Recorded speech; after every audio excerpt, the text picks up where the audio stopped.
સમાચારોમાં આગળ નજર કરીએ તો દક્ષિણ ગુજરાતમાં હાલ ધર્મ પરિવર્તનનો મુદ્દો ગરમાયો છે, ત્યારે હવે હિન્દુ સંગઠનો મેદાને આવ્યા છે।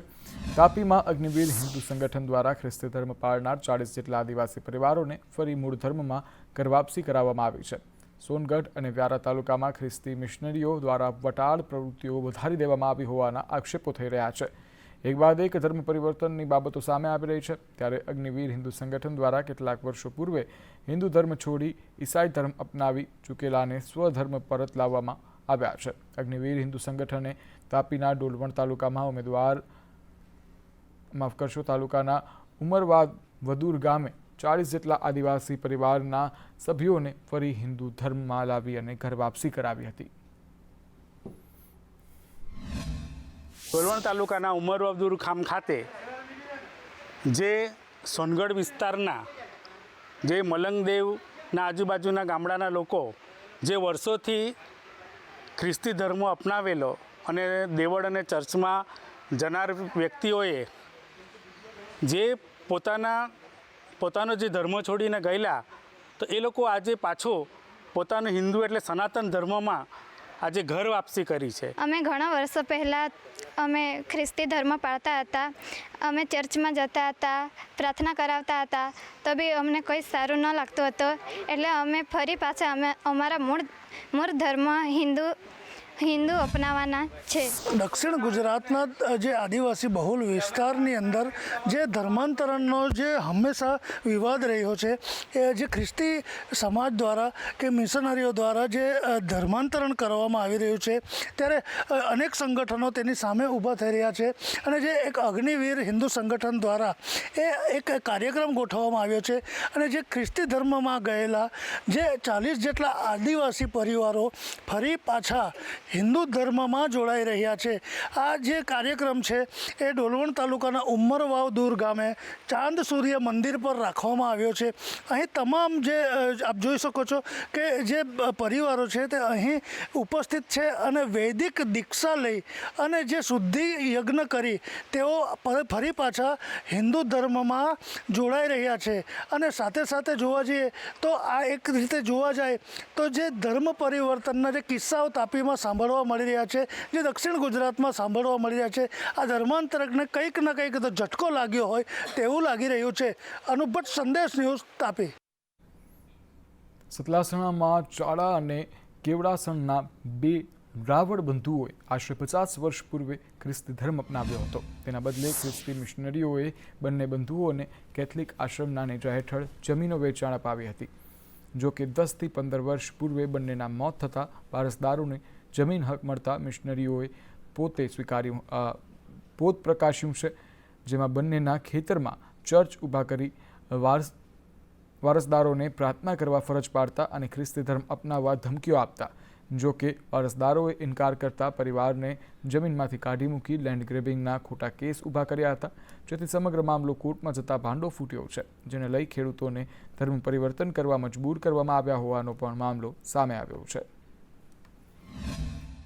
લેન્ડ ગ્રેડિંગનો કેસ દાખલ થયો છે, જે આ જમીન અમે અમારા પપ્પાના વારસદાર તરીકે અમે આ જમીનમાં ઘૂસ્યા છીએ, અમે વાઈએ છીએ, વારસદાર જ છીએ અમે આ જમીનના। પાદરીઓ હવે ફરજ એવી પાડે છે કે યા તો ધર્મ પરિવર્તન કરો, નહીં તો જમીન ખાલી કરો। આ જમીન મારા પપ્પાએ લગભગ 50 વર્ષ પહેલા ખરીદેલી।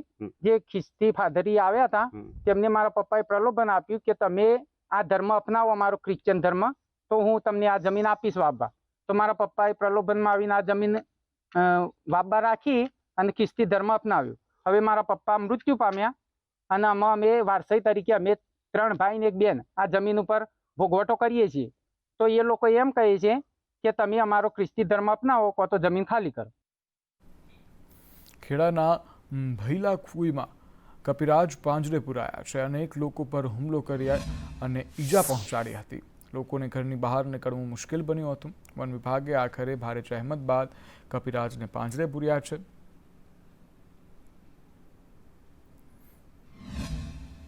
ગામ ભૈલા કુઈમાં વાંદરો ગામ લોકોને હેરાન કરતો હતો અને મહિલાઓને ખેંચી પાડી અને નીચે પાડી દેતો હતો। એટલા માટે ગામ લોકોને હેરાનગતિ હતી વાંદરાની, એટલા માટે અમે તેને પાંજરામાં પૂરી અને સુરક્ષિત જગ્યાએ છોડવા માટે લઈ જઈ રહ્યા છીએ. કેટલા સમયથી હેરાનગતિ હતી વાંદરાની?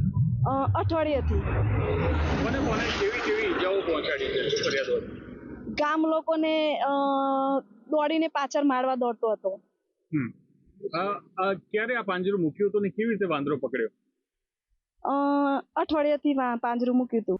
રાજકોટના ધોરાજી તાલુકાના છાળવાવદર ગામમાં આવેલ જે કાલરિયા નામની સ્કૂલ કાગળ ઉપર ચાલુ છે, પણ વિદ્યાર્થીઓ ગાયબ છે.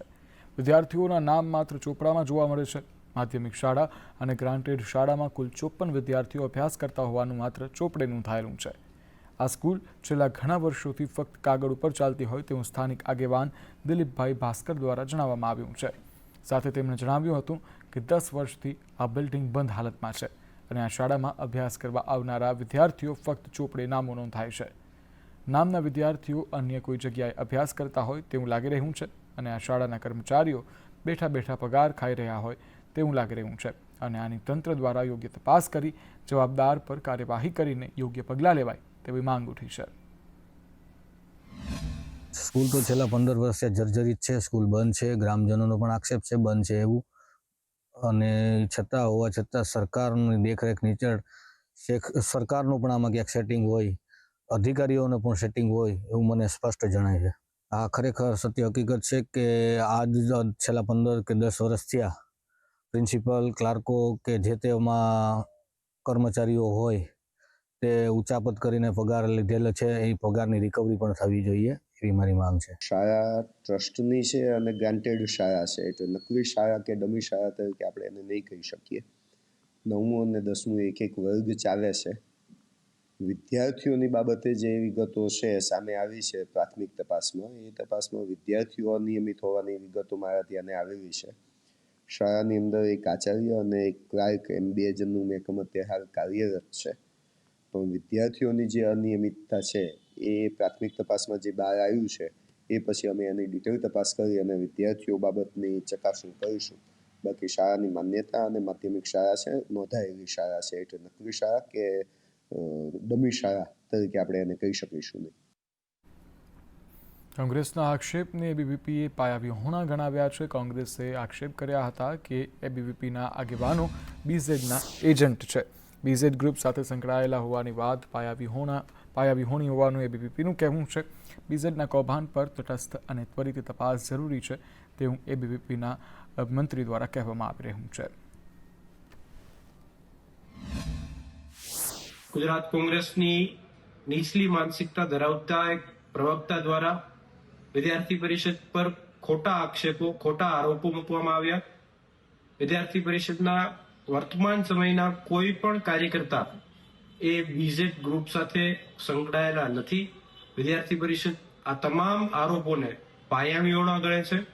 કોઈ પણ પૂર્વ કાર્યકર્તા પોતાના નિજી વ્યવસાય સાથે વિદ્યાર્થી પરિષદને જોડવું, એબીવીપીને જોડવું, એ મને લાગે છે કોંગ્રેસની હલકી રાજનીતિ દેખાડે છે. ભુજમાં હમીસરના કિનારે આવેલા વોકવે દયનીય સ્થિતિમાં છે. 2 વર્ષ અગાઉ પાલિકા દ્વારા વોકવેનું કરોડોના ખર્ચે બ્યુટિફિકેશન કામગીરી હાથ ધરવામાં આવી હતી. પ્રોજેક્ટ વિવાદમાં રહેતા કામ આજ દિન સુધી પૂરું થઈ શક્યું નથી, જેના કારણે વોકવેની સ્થિતિ દયનીય જોવા મળી રહી છે.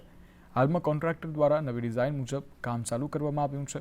કામ ધીમી ગતિથી ચાલી રહ્યું છે, જેના કારણે વોકિંગ કરવા માટે આવતા લોકોને હાલાકી પડી રહી છે.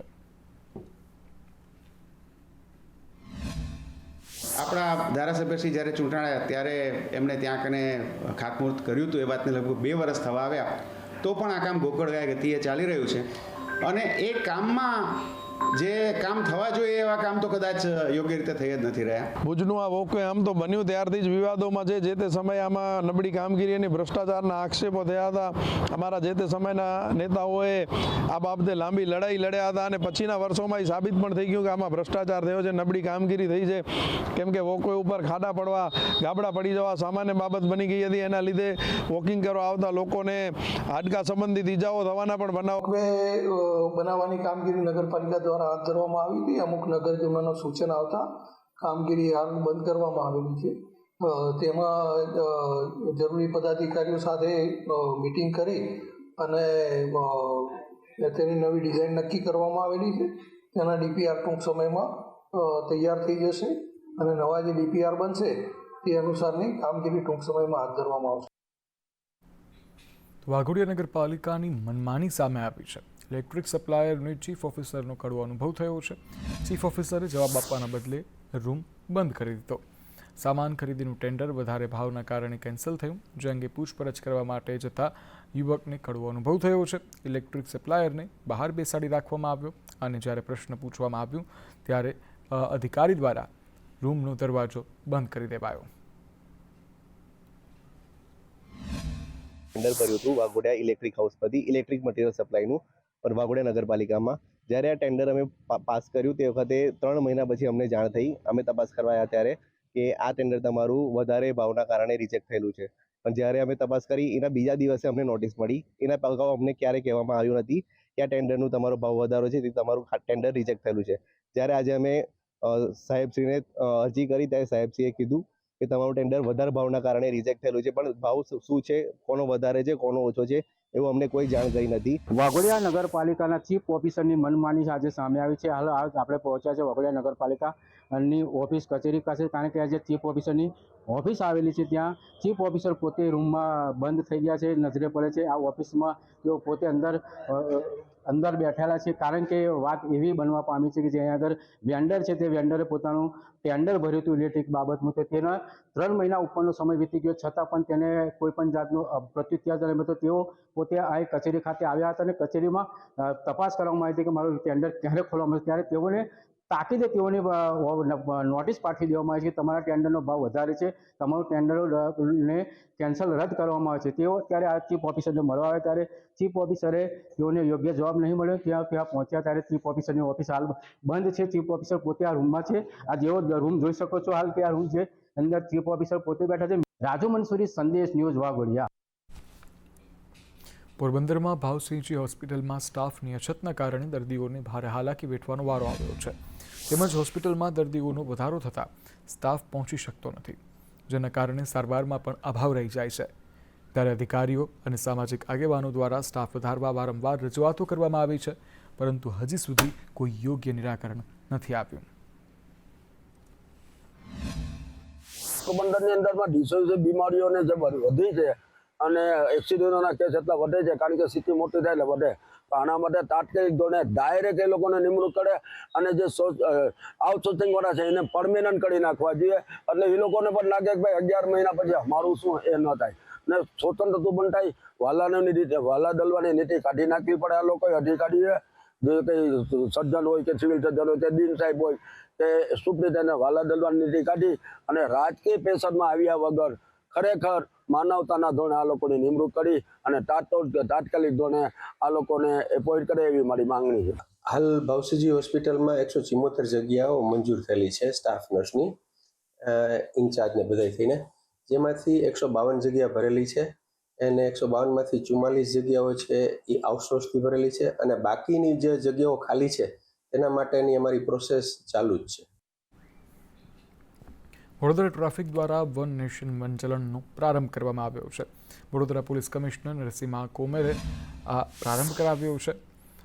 74 POSથી 74 જંકશન પર આ દંડ વસૂલવામાં આવશે. ઓનલાઈન પેમેન્ટ નહીં કરનારા માટે POSની સુવિધા કરાય. સિગ્નલ તોડવું, હેલ્મેટ નહીં પહેરવા પર સ્થળ પર જ દંડ, બાકી ચલણ ત્યારે ટ્રાફિક નિયમોના ભંગ બદલ દંડ વસૂલવામાં આવશે અને કાયદાઓને આકરા કરવામાં આવશે. ने एक वायलेशन ऑन कैमरा VOC एक NIC દિલ્હી દ્વારા વિકસિત આ એપનો ઉપયોગ કરીને આવા કિસ્સામાં police on the spot violet કરનાર સામે ચલાન જનરેટ કરી શકે એવા વ્યવસ્થા આજથી આપણે શરૂ કરી રહ્યા છીએ. કોઈ લગભગ 180 પોલીસ કોન્સ્ટેબલ, હેડ કોન્સ્ટેબલ પાસે જે મોબાઈલ છે આમાં આ એપનું ઇન્સ્ટોલેશન થયું હશે. જ્યારે પણ એમના હાજરીમાં ઓવરલોડિંગ, ઓવર સ્પીડિંગ કે signal jumping, helmet violation, seat belt violation કે અન્ય પ્રકારના વાયોલેશન ધ્યાન ઉપર આવે તો કોન્સ્ટેબલ તમે ડેમોન્સ્ટ્રેશનમાં જોઈ શકશો ઓન ધી સ્પોટ અને ફોટોગ્રાફ લઈ શકે. ફોટોગ્રાફમાં ડેટ એન્ડ ટાઈમ સ્ટેમ્પ, કયો લોકેશનમાં થયું છે, લોન્જિટ્યુડ લેટિટ્યુડ સાથેના વિગતો કમાન્ડ એન્ડ કંટ્રોલ સેન્ટર સાથે ઇન્ટિગ્રેટ કરીને ત્યાં મોકલવામાં આવે છે અને ક્ષણભરમાં સંબંધિત વાયોલેટરના એડ્રેસ ઉપર એમના મોબાઈલ ફોન ઉપર આના ઈ ચલાન પણ આપણે જારી કરી શકીએ. દારૂડિયા જ નહીં, ડ્રગ્સના નશેડીઓ પણ રસ્તે રખડે છે. સુરતના રસ્તે ડ્રગ્સ લઈને કોઈ નીકળશે તો એ ગયા સમજો. 60 સેકન્ડમાં ડ્રગ્સ લીધું છે કે નહીં તેની ખબર પડી જશે. પોલીસે 15 લાખ રૂપિયાનું યુનિક મશીન વસાવ્યું છે. ગુજરાતમાં પહેલું એન્ટી નાર્કોટિક્સ યુનિટ શરૂ કરવામાં આવ્યું છે. રેવ પાર્ટીમાં ડ્રગ્સનું કસ મારતા નશેડી ચેતવું પડશે, કારણ કે હવે ડ્રગ્સ લીધાની માત્ર 60 સેકન્ડમાં જ ડ્રગ્સ લીધું છે કે નહીં તેની ખબર પડી જશે. બિલકુલ વાત કરીએ તો 31st આવી રહી છે ને યુવાનો છે તે નશાના રવાડે ચડતા હોય છે, ત્યારે આવા યુવાનોને પકડવા માટે ખાસ સુરત એસઓજી પોલીસે નવું મશીન વસાવ્યું છે. 15 લાખ રૂપિયાનું જે આ મશીન છે તે વસાવ્યું છે. 60 સેકન્ડની અંદર જ બતાવી દેશે કે કોણે ડ્રગ્સ લીધું છે, કોણે ડ્રગ્સનું સેવન કર્યું છે. જોઈ શકાય છે કે આ ડેમો બતાવવાના પ્રયાસો કરવામાં આવી રહ્યા છે કે આ રીતના જે મશીનરીમાં છે તે કહેવાય કે ડ્રગ્સની જે કીટ છે તે ફિટ કરવામાં આવશે, અને ફિટ કર્યા બાદ જે કહેવાય કે આ રીતના અત્યારે જે યુવાનો જે ડ્રગ્સ લેતા હોય છે તેની અંદર મોઢામાં આ રીતના જે મશીન છે તે નાખવામાં આવશે અને તપાસ કરવામાં આવશે કે ખરેખર તેને કયો નશો કર્યો છે, ડ્રગ્સનું કોઈ પણ સેવન કર્યું હશે તો આ રીતના તપાસ કરવામાં આવશે. એટલે સુરત શહેરે એસઓજી પોલીસની નવી પહેલ જોવા મળી રહી છે. એસઓજી ડીસીપી નકુમ સાહેબ છે, આપણે તેમની સાથે વાત કરીએ. સાહેબ, કઈ રીતના આ કાર્ય કરશે મશીન? આ મશીન જે છે એ લગભગ 30 સેકન્ડથી 60 સેકન્ડની અંદર જ તરત જ રિપોર્ટ જનરેટ કરી દે છે કે કોઈ પણ વ્યક્તિએ ડ્રગ્સનું સેવન કર્યું છે કે નથી કર્યું, એ તરત જ ખબર પડી જાય. કેમેરા પર્સન ભૂષણ ચૌધરી સાથે મનીષ પરમાર, સંદેશ ન્યૂઝ, સુરત. થોડા દિવસો પહેલાં સુરતમાં ફાઇનાન્સરની ઓફિસ પર ફાયરિંગ થયું હતું અને આ મુદ્દે હવે કાર્યવાહી કરવામાં આવી છે. ફાયરિંગ કેસમાં 4 આરોપીઓ પકડાયા છે. 2 આરોપીઓ વોન્ટેડ જાહેર કરાયા છે. ઉધના પોલીસે સરઘસ કાઢી અને આ આરોપીઓને કાયદાનું ભાન કરાવ્યું છે. મુખ્ય આરોપી ખંડણી માટે સતત રૂપિયાની માંગણી કરતો. ફરિયાદીને ડરાવવા માટે ફાયરિંગ કરવામાં આવ્યું હતું. મુખ્ય આરોપીઓ ગુરમુખ અને શુભમ પોલીસ પકડથી હજુ પણ દૂર છે. એમાં અમને 2 નામ મળ્યા હતા શરૂઆતમાં. એક ગુરુમુખ ઉર્ફે ગુરુ, સન ઓફ કૃપાલસિંહ ચીખલીગર, અને એક શુભમ ઉર્ફે માફિયા. આ 2 વ્યક્તિઓના નામ મળ્યા હતા. ત્યારબાદ વધુ ઊંડાણપૂર્વક તપાસ કરી હતી ત્યારે ખ્યાલ આવ્યો હતો કે આ ઘટનામાં કુલ 6 લોકો સામેલ છે. આ 6 લોકો 3 અલગ અલગ વ્હીકલ, જેમાં 2 બાઇક અને એક એક્સેસ મોપેડ, આના ઉપર ડ્રાઈવ કરી અને મૂવમેન્ટ કરતા હતા અને આસપાસ એ લોકો રેકી કરતા હતા. જેમાંથી 2 વ્યક્તિઓ શુભમ ઉર્ફે માફિયા, ધીરેન્દ્ર પ્રતાપસિંહ, અને ગુરુમુખ ઉર્ફે ગુરુ, સન ઓફ કૃપાલસિંહ ચીખલીગર, આ બંને જણાઓએ પોતાની બાઇક ઉપરથી આવી અને આરાધ્ય કોર્પોરેશન નામની ઓફિસ ઉપર ફાયરિંગ કર્યું હતું અને 2 રાઉન્ડ ફાયર કર્યા હતા. ગંભીર ગુનાના આરોપીને છોડાવવા માટેનું એક કાવતરું સામે આવ્યું. કરોડોના ડ્રગ્સ કેસમાં આરોપીને બોગસ સર્ટી આપવામાં આવ્યું. હાઈકોર્ટમાં આરોપીએ બોગસ સર્ટી આપતા સમગ્ર ભાંડો ફૂટ્યો. સુરત ક્રાઇમ બ્રાન્ચે બોગસ ડોક્ટરની ધરપકડ કરી છે. બોગસ સર્ટી આપનાર ડોક્ટર શોભિત ઠાકુર ઝડપાયો છે. આરોપી તરફ મોટા પ્રમાણમાં સર્ટી આપ્યાનું ખુલ્યું છે. ત્યારે આરોપી આદિલ નુરાનીએ ખોટું સર્ટી રજૂ કર્યું હતું. માતાના એન્જિયોગ્રાફી માટે ખોટું સર્ટી રજૂ કર્યું હતું. જ્યારે હાઈકોર્ટને શંકા જતાં ક્રાઇમ બ્રાન્ચની તપાસ સોંપી અને આદિલ નુરાની કંસાર હોટલના માલિકનો પુત્ર છે અને આ સમગ્ર મામલાનો ભાંડો ફૂટ્યો છે. એન્જિયોગ્રાફી કરાવવા માટે એક ડૉક્ટરી સર્ટી મોકલેલ હતું. જે ડૉક્ટરી સર્ટી ડૉક્ટર શોભિતસિંહ મહિપાલસિંહ ઠાકુરના હોય લખી આપેલ હતું. એ ડૉક્ટરી સર્ટીમાં ડૉક્ટર દિલીપ કે તડવી MBBS MDનું રજિસ્ટર નંબરવાળું સર્ટી મોકલેલ હતું. આ સર્ટી અને હાઈકોર્ટમાં જામીન માટે મૂકતા એની તપાસ કરવા માટે હાઈકોર્ટે અમને સૂચન કરેલ. જેની તપાસ કરતાં એવું જાણવા મળેલ ડૉક્ટર દિલીપ તડવીનો સંપર્ક કર્યો. દિલીપ તડવીએ આ સર્ટી બનાવી આપેલ નથી. તો સુબોધસિંહનો સંપર્ક કરતાં સુબોધસિંહ પાસેથી એની પૂછપરછ કરતાં એવું જાણવા મળ્યું આ સુબોધસિંહે દિલીપની ખોટા સહી સિક્કાવાળી બનાવટી સહીઓ બનાવી અને આ સર્ટી આદિલ નુરાનીને આપેલ. જે અંતર્ગત આજ રોજ ક્રાઇમ બ્રાન્ચમાં ગુનો દાખલ કરી અને ડૉક્ટર શોભિતસિંહ મહિપાલસિંહ ઠાકુર જે ખોટી ડિગ્રી ધરાવે છે. અમરેલીના મણિનગરમાં રહેતા એક લોહાણા પરિવારનો 4 વર્ષનો બાળક આજથી 24 વર્ષ પહેલાં અપહરણ થયું હતું. 24 વર્ષ બાદ આ બાળક યુવાન બનીને પાછો આવ્યો છે. ફિલ્મોમાં બની હોય તેવી રિયલ ઘટના અમરેલીમાં બની છે. જીતેન્દ્રભાઈ અઢિયાનો 4.5 વર્ષનો પુત્ર જાગૃત 10 માર્ચ 2000 શુક્રવારને સાંજના 5:30 ગુમ થયો હતો. આ જાગૃત નામના બાળકના અપહરણ મામલે સમગ્ર ગુજરાતમાં ચકચાર મચાવી હતી. બાળક માટે વિવિધ તપાસની ટીમો તૈનાત કરાઈ હતી અને આવેદનો અપાયા હતા, પરંતુ જાગૃતની ક્યાંય ભાડ ન મળી. વર્ષો વીતતા ગયા. આખરે પરિવારે બાળક પાછો આવશે કે નહીં તે આશા છોડી દીધી હતી, પરંતુ આ યુવાન અચાનક તેમની સામે ઊભો રહ્યો.